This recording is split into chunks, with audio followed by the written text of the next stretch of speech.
In the opening scene of Outsourced, we see Todd, an American salesman, attending to a customer over the phone. When he's done, he continues the solitaire game he's been playing. Dave, his supervisor, asks him to meet him in the office. Dave informs him of the restructuring plan that the company wants to act on, but Todd doesn't want to believe what he just heard. Dave shows him a spreadsheet to prove that it's not a joke. The order fulfillment jobs were outsourced, since the pay is cheaper, and the team will no longer be needed. The information leaves Todd distraught at the thought of losing his job, but he's informed that he'll be in charge of training the new Indian guy, so he'll be moving abroad. Training your replacement has to be the height of it. He is reluctant about accepting the job and doesn't want to move to India, but Dave convinces him. He finally accepts. In the next scene, Todd arrives in Mumbai and walks through a crowd of people holding up a placard with the names of people they're waiting for. The moment he gets outside, he's surrounded by taxi drivers fighting to win a customer. Todd spots one driver standing by a taxi and heads toward him. The man grabs his bag and puts it on his tricycle, which is surprising to Todd, who thought he owned a taxi. At the train station, Todd slowly walks to the train entrance, but is informed that he has to jump into the moving train. He is shocked, but runs after the train and jumps into it.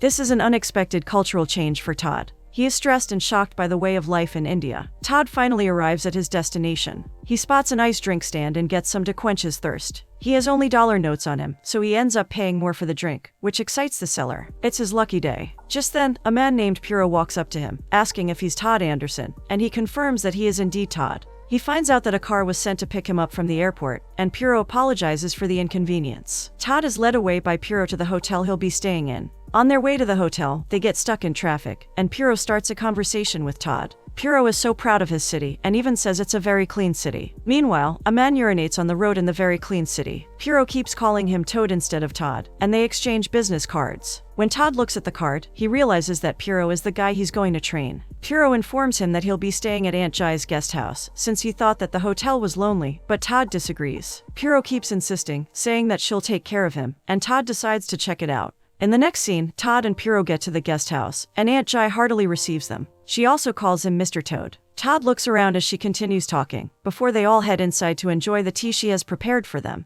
Inside the guest house, Aunt Jai asks Todd personal questions, like what his father does, his salary, and if he's married. However, she realizes that he's single, and his girlfriend just left him some months back because she wanted to start a family, but he is not ready yet. This doesn't impress Aunt Jai, who insists that he should be married already. In fact, to her, he should already be a grandfather. These questions make him uncomfortable, so she lets him eat. As Todd is eating, an old man at the back grunts at him. They explain to him that it's a culture not to put the hand that has been in his mouth back into the food, and that he should use his right hand when eating, as the left is considered unclean. It seems the culture shock is not ending anytime soon. Later on, Todd takes a look around his room, and doesn't like the painting of Kali, the god of destruction, so he tries to take it down, but finds it hard to get it off the wall. He gives up almost immediately and leaves it there. Later, Piro drives Todd to the outsourcing office. He informs Todd about their work schedule, which is from 6 to 6, and Todd finds it tiring. Piro is excited about the salary he's going to get as the manager, but Todd doesn't share in his excitement. Thanks to his new salary, Piro can get engaged to the woman he loves, and he shows Todd a picture of his wife-to-be. Todd is disappointed to see a small building in the middle of nowhere, and Piro explains that they had to build an office when they couldn't rent one.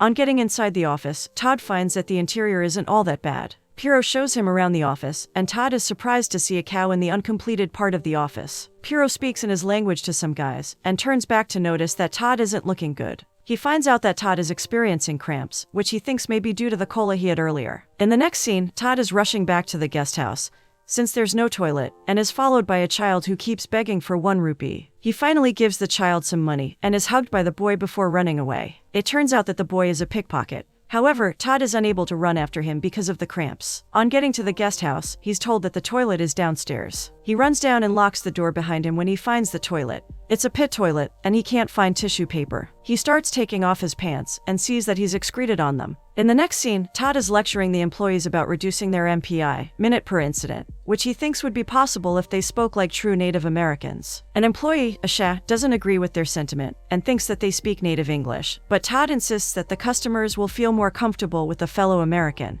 He gives them more tips, and asks them to lie that they're in Chicago anytime a customer asks. He even teaches them how to say Chicago the American way, and they find it quite funny. Asha has a problem with this, and finds it to be deceptive, but Todd states that Americans don't like outsourcing. However, she proceeds to mention the fact that most of the products they're buying are from China, which leaves Todd flustered. He ends the class for the day. In the next scene, Todd gets back to the guest house and sits on a chair in the living room. Aunt Jai sits down with him and notices that he is tired. She offers to get him some food, but he turns her offer down. Aunt Jai asks if he wants to meet an Indian girl, but he's not interested, which makes her think he's homosexual, but he strongly denies it. A tray of food is placed before him by a woman, but Todd doesn't want to eat. Aunt Jai tries to force him, but he refuses. He gets up and leaves for the garden. Then, he sees the woman from earlier passing a tray of food over the fence. In the next scene, Todd is annoyed that the MPI is still at 12, and informs Puro that it needs to be brought down to 6, or he'll be stuck in India. He adds that Puro won't get promoted, and therefore won't be able to marry the love of his life if they don't get it down to 6. On hearing this, Puro urges the employees to work harder and faster. Later in the day, Todd explains the use of some products to the employees. The employees are devastated when he shows them a product for branding cows. A chef suggests that Todd learns about India. After the class, Todd sees Puro praying to an idol and ignores him. He checks if he has any messages, but there are none. He feels lonely and sad at that moment. In the next scene, Todd takes the tray of food that was served to him and puts it on the fence, just like the woman did before. Someone at the other end takes it and returns the tray. At the office, Todd continues his work. He reviews a call with the employees and makes some corrections. He informs them that the product in the call is called an eraser, not a rubber, which is commonly used to refer to condoms. They get confused, and Asha smiles at the situation. In the next scene, Todd calls Dave, his supervisor back in the USA, and complains that it's almost impossible to get the MPI down to 6, but Dave insists that it must be at 6 or he'll forfeit his stock options. Todd is left in a fix after the call ends. Todd leaves the office annoyed and calls Julie, his ex-girlfriend, on a phone in the street. He informs her that he misses her, and ends the call when he finds out that there's someone with her. He pays and starts leaving, but is hit by a bicycle that delivers newspapers. He falls down, and so does the motorcyclist, as well the bicycle. On the paper, he sees a picture of a cheeseburger. It seems he will finally get a taste of home afterward. Todd walks up to a taxi driver to ask the price of going to Bombay, but the man refuses to go there, because it's far and would damage his car. Todd and the driver negotiate a deal of 4,000 rupees for the trip. Todd arrives in Bombay and is at the fast food restaurant. He orders some cheeseburgers and fries, but surprisingly gets told that they don't sell cheeseburgers. This comes as a surprise to Todd, since it's supposed to be a McDonald's branch. He is informed that it's McDonald's. A fellow American advises him to get a veggie burger, which is the closest he can get to a cheeseburger. Todd feels helpless, since he came from Garipuri for it. The American lets him know that there is a McDonald's in Garipuri, but he still won't see a cheeseburger on their menu. He ends up ordering the veggie burger and sitting with the man to eat. It turns out that they have similar experiences, and they talk about their struggles. Todd reveals that he has to get the MPI to 6, or he won't be able to get home. Shockingly, the man advises him to get a wife, since it'll be impossible to get it down to 6. He adds that Todd would do better if he enjoyed India. In the next scene, Todd is supervising the working hours, and is frustrated. Just then, Puro comes in with a tray of food, but he gets scolded for not supervising his employees. Todd apologizes to Puro when he finds out that the food was for him. Seems work is not a massively important affair in India. The next morning, Todd gets dressed and leaves the room, missing the note left on his door by Aunt Jai telling him not to go out. Outside, Todd sees everyone covered in colored powder, but he ignores it. On his way to work, the streets are empty. He's spotted by Puro, who warns him to stop. He's about to explain when a window opens. He drags Todd away, and they hide. He informs him that he shouldn't have worn good clothes that day. Just then, the pink powder is poured on them, and they run from their hiding place. Puro explains that it's a celebration of color. Puro decides to distract the people so that Todd can run away, but a crowd of people runs in through the escape route. Todd runs to where Puro is, and is hit by some blue powder. He decides to join in, and throws some powder at the two teens who threw the blue powder at him. He eventually enjoys himself at the festival. Afterward, he washes himself in the lake, along with others. Later on, the pickpocket returns his phone and draws a picture of Todd. When Todd brings out some pens, the boy takes all of them and runs away. They check the time and realize that they are late. On getting to the office, they see Asha supervising the employees, and Todd thanks her. After work, he calls for a meeting. Todd apologizes to all the employees for trying to make them different from what they are, and asks what they need to make it a positive experience for them. They bring up suggestions, and he grants their requests. He finds out that they're interested in a lot of the products being sold, and decides to call the company to send some products, which will be gifted to anyone who has the best MPI at the end of the day. In the next scene, Todd and Puro hang out. Puro mixes a drink and gives Todd a taste. They talk about their childhood, and the things they enjoyed back then. Todd confesses that he misses his family in America. Puro is surprised to know that Todd doesn't live with his parents, and that he hardly sees his family. Puro also advises Todd to quit, since he doesn't like the job.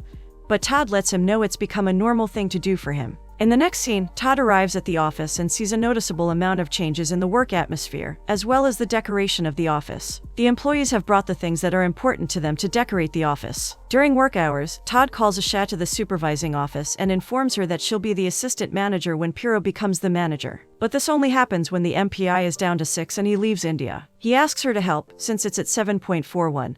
And Asha is more than happy to do so. Todd gets a call from Dave, who complains about his request to get some products to India. But Todd explains that the employees need to understand what they're selling, and also thinks that it'll be a good idea to introduce it to a new market. He successfully convinces Dave, who agrees to send it overnight. Later on, Todd checks the MPI and sees that it's now 6.31. He's excited that the plan is working, but Piro thinks he's talking about the incentive program. Todd thinks Piro gets excited over tacky things. A confused Piro doesn't know what tacky means, but Todd doesn't explain. Surprisingly, unlike Piro, Todd gets to know that Asha didn't sign up for the incentive program. It turns out that she's still thinking of which product she wants. He later gives her his opinion. In the next scene, they have a meeting where the employees practice their American accents and give corrections where needed. After that, Piro plays a dance clip from a movie and drags Todd to dance. Asha and the others join in the dance. They make merry through the night as neighbors gather to watch them. India seems to be growing on Todd. The next day, Todd finds out that the incentive got sent to the wrong city on an island, and they now have to track it down.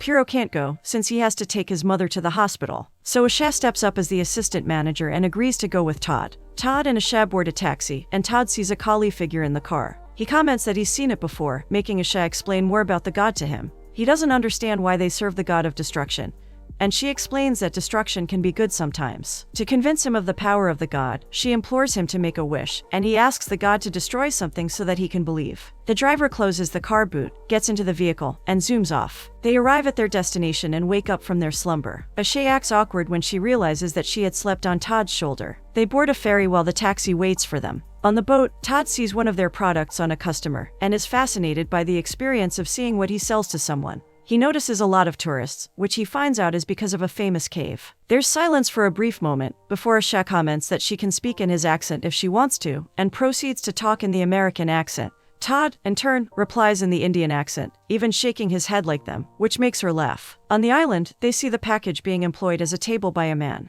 They go back to find a means of getting it to the ferry. On the way, Todd spots a temple for Shiva Lingam and wants to visit, when Asha informs him that Lingam is the male part. At the temple, she explains more about the god Shiva. When she hears a bell, she asks if he wants a mango. It's Todd's first time trying a mango, and he is enjoying the sweetness of it, staining his face in the process. Just then, a man approaches them and offers to give them the last room on the island for a good price, but Todd turns him down, since they'll be heading back on the ferry. The man informs them that the ferry is blowing up, but they don't believe him until they see it themselves. At the hotel, only one room is available, which happens to be the Kama Sutra suite, a suite for couples. The room is decorated with candles and bed lights, clearly to put the couples in the mood. A staff member even sprays rose petals on the heart-shaped bed, and they tip him afterward. Once the man leaves, Asha starts blaming Todd for wishing Kali to destroy something, which turned out to be their ferry. She's annoyed at the fact that she's at a Kama Sutra hotel with someone she's not married to. She points out the mango stain on his face, and starts cleaning it with her dupatta. The romantic decoration must have added to the mood, as they start kissing.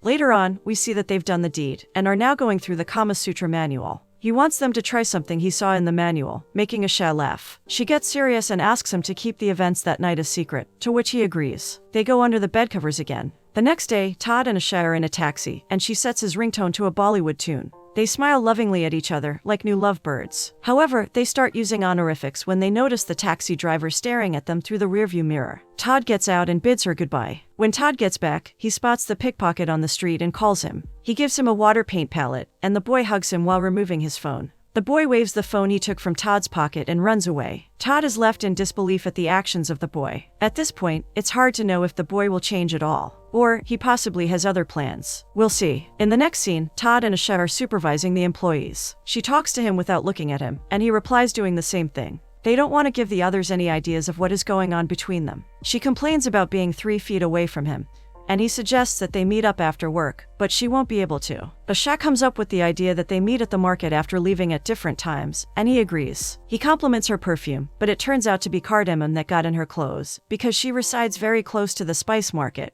Todd jokes that she's lucky that they don't sell garlic, and she giggles loudly, causing everyone to look at them. Asha puts on a straight face and replies that he's right. We see that the MPI is now at 6.01. Just a little more till Todd achieves his goal. In the next scene, Todd and Asha meet at the market. They avoid the public as much as possible, which makes Todd curious. He informs her that he'll have to leave soon, since the MPI is almost at 6, and finds out that she's aware. After suggesting that she move to the USA, he realizes that she doesn't want to leave her family. In the same way, Todd doesn't want to stay in India. As they walk around to find where they can sit, Asha tells him not to touch her in public. Todd doesn't understand why she cares about what others will say, and she makes a shocking confession. She's been engaged to a guy since she was 4 years old. The guy is nice and has a stable job. Her wedding will be taking place in July. Todd can't believe she's settling for an arranged marriage where she doesn't love the person. It sounds crazy to him, but Asha defends herself by saying that she'll learn to love the man. She thinks that the divorce rate in America is crazy. He's baffled and wonders what their relationship is. She lets him know that he's her holiday in Goa, which is what her friends call the fling they have with the man they're attracted to before getting married.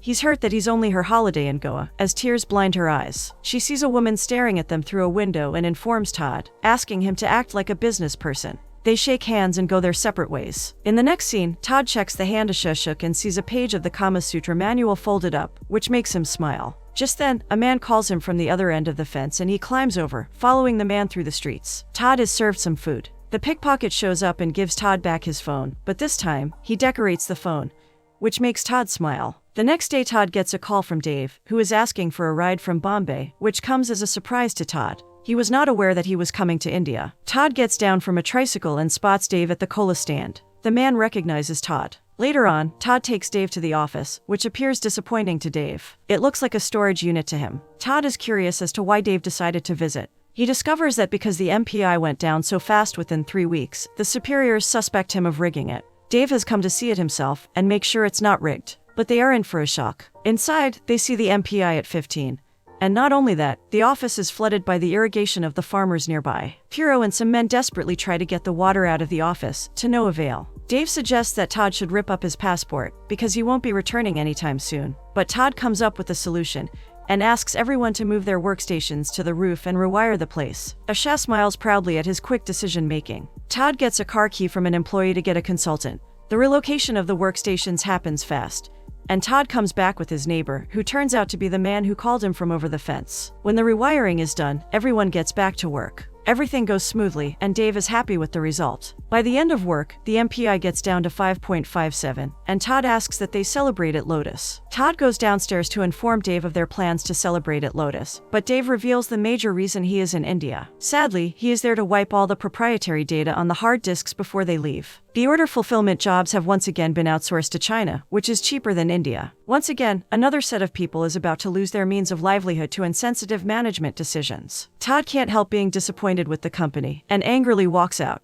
In the next scene, Todd walks into the Lotus, and is welcomed with applause from all the unsuspecting employees. They don't know what fate is about to befall them. They ask him to give a speech, and he breaks the bad news to them, adding that they'll be getting a month's severance pay. However, as if nothing has happened, an employee announces that he is engaged to a woman in New Orleans, and they all rejoice. Todd and Piro are the only ones who feel sad. Piro is devastated at the news, since he won't be able to get married to the love of his life without a job. Compared to the other employees, he's old, and has to get married that year, or she'll get married to someone else, which is the worst thing that can happen to him. Todd tries to make Piro feel better by telling him that he's also been sacked. Just then, Asha and Gurav, an employee, join them. Asha comes up with an excuse, saying that she has a novel on her workstation that she doesn't want to be wiped out. She asks Todd to come with her to save it. When she tells him the name of the novel is Holiday in Goa, he realizes what she's up to. Outside, Todd expresses surprise at her lying skills, but she shows him the key to Gurav's house and tells him that they have 2 hours, reassuring him that Gurav is a trusted friend. In the next scene, Todd and Asha are seen kissing on a bed. Out of curiosity, he asks what the stone on her head is, to which she replies that it's a third eye to see important things. Their relationship is one of the important things she sees with her third eye. This is because he was the first person to assure her that she can do anything, a phrase she's never heard in her planned life. She tears up as they talk. Todd hopes that Ashok, Asha's fiancé, will see her potential, and she hopes so too. The thought of being without her leaves him longing for her. He jokes that he wants to find someone almost like her, someone who's exactly like her, but isn't scared to do what they saw in the manual. She replies with the phrase, Asha can do anything, before kissing him again. On the way to the guest house, Todd is greeted by Aunt Jai and her friend, who notice the stone stuck to his face. She points to the stone, but Todd is oblivious to it and walks away. The aunties smile in a funny way, because they know the stone is only worn by women. In the next scene, Dave informs Todd that the data will not be shipped to China since it's not good enough. Instead, he wants to send Todd to Shanghai to train the new guy, which Todd thinks is insane. Dave informs him that the company has been acquired by a bigger one, and they want him in Shanghai after seeing the numbers he pulled in India. But Todd refuses, even though he gets to keep the stock options and stay employed. He walks out of the office, and Dave runs after him, saying that he doesn't need to stay in China, and his stock option will double or triple in value. He proceeds to list some other benefits in the contract. He gets first-class travel and a corporate apartment in a high-rise environment overlooking the harbor. With desperation in his voice, Dave pleads for him to take the job, as there is no one else to pull the magic he did in India. This makes Todd smile. But Dave doesn't know that there comes a time when one needs stability above all else. When one prefers not to be a traveler that disrupts people's life for the monetary gain involved. It seems Todd's time in India has brought him to that point. Work is no longer the end game for him. In the next scene, Todd meets Puro and his new wife at the airport and congratulates them. How did Puro manage to marry without a job? Puro thanks Todd for saving his life. How so? We find out that Todd passed Dave's Shanghai offer to Puro. He will now train the new guy in Shanghai and get all the benefits attached to the position. It is a win for everyone in the end. Puro is eager for the position, and for Todd, who has found a new purpose in his life. They say their goodbyes and head in separate directions. In the next scene, Todd calls his mother on his way back from getting groceries. He informs her that he's back in the USA and will talk to her when he visits. Todd gets home, sorts the groceries, and makes himself a cup of coffee. He places the third eye on a ceramic bowl with George Washington painted on it.